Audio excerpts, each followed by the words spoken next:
Fa inna syaitana jasimu ala qalbi bani Adam. Maka bahwa sungguh syaitan itu menetap ia di hati yang ada. Syaitannya itu abadi.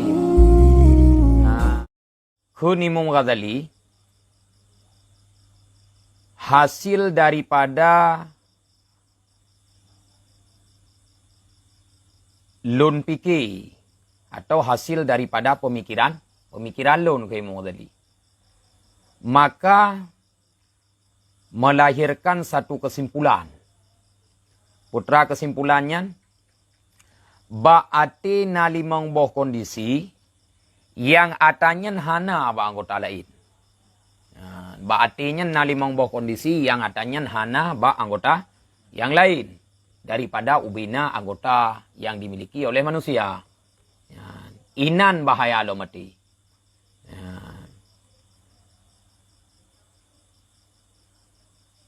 Berarti ngentai ingat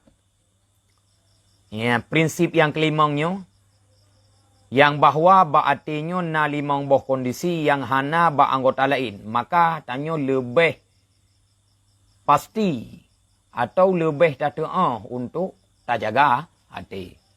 Salah satu je putra. Bermula salah satunya limang boh ahwal yang na ba'ati hana ba anggota lain.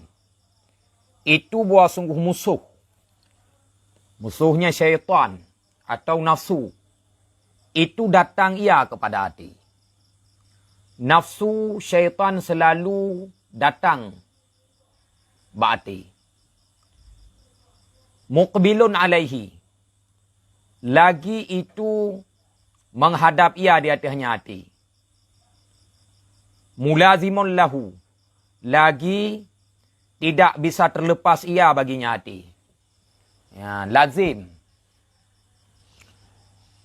Yang pertama pegah Imam Ghazali, musuh selalu ijak ba'ati. Syaitan, nafsu, yang sabi-sabi, iji dikelilingi hati. Dan hati adalah tujuan utama bagi musuh. Dan hanglah leinan, sabi-sabinan. Fa inna syaitana jasimu ala qalbi bani Adam. Maka bahwa sungguh syaitan itu menetap ia di hati yang Adam. Syaitannya hidup bati. Fahuwa manzilul ilham wal waswasah. Dianya hati itu tempat turunnya ilham dan berbagai macam wehula. Dianya hati itu manzil, tempat turunnya ilham wal waswasah, dan tempat datangnya goresan yang hanagot. Ba'ati nan datang ilham, ba'ati inan datang goresan yang hanagot. Yaqra'anihi.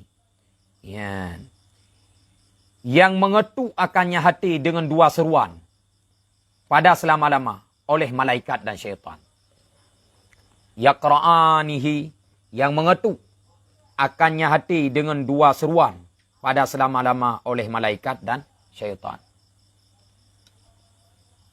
Malaikat pihna bagian ba'ati, syaitan pihna bagian ba'ati.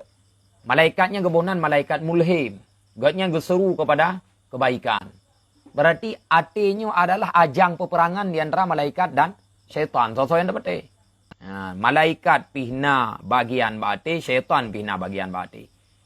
Syaitan diseru bak yang perledraw. Malaikat geseru bak yang perledraw aku. Bak tak